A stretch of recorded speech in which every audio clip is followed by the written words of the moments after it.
thoughts on Nebraska's coaching search since it's been so quiet? Well, that's normally a good thing. That normally means progress is being made. The general feel.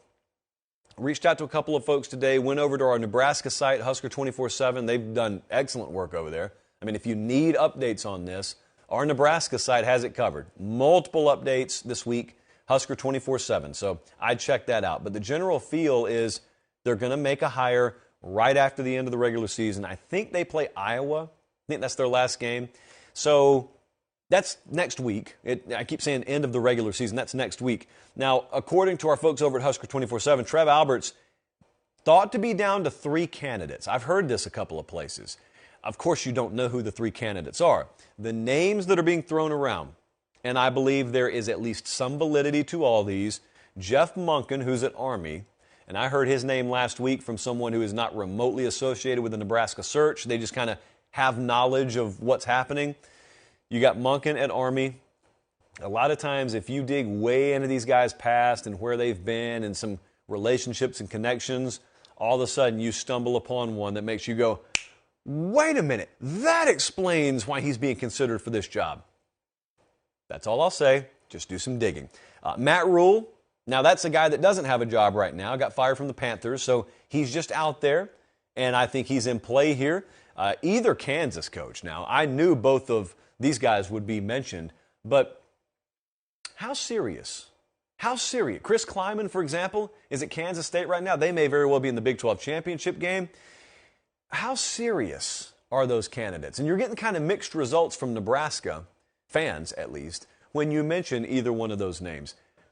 That's all I'll say.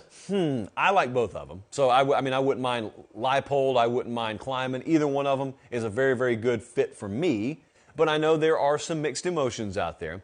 I just think it's funny that when you talk about Lance Leipold, you also have the Wisconsin job that is even more quietly still open. They're going to give that thing to Jim Leonard up there, who is the interim right now, the defensive coordinator, or are they going to offer it to a guy like Lance Leipold?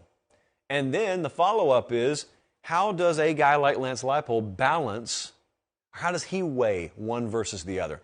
Which job is more attractive to him?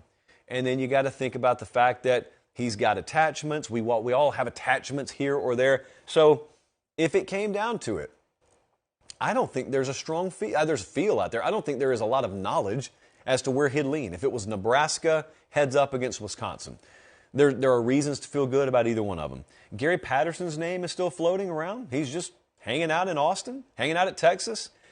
It sounds like all of these are established head coaches. So it sounds like whoever they hire is going to have a pedigree, a track record as a head coach. But then there's always that dark horse coordinator out there somewhere. There's always that guy who is viewed by someone as a hot rising up and comer, and he's going to get a job somewhere eventually anyway. Let's let it be us. Let's be 1 year too early instead of 1 year too late. And I don't know who that would be, full disclosure. I'm just saying the Nebraska coaching search still pretty wide open. Thanks for watching, guys. Don't leave yet. Don't leave yet. Make sure you like the video and please subscribe to the channel. Not just for me. That's how we keep this entire thing free.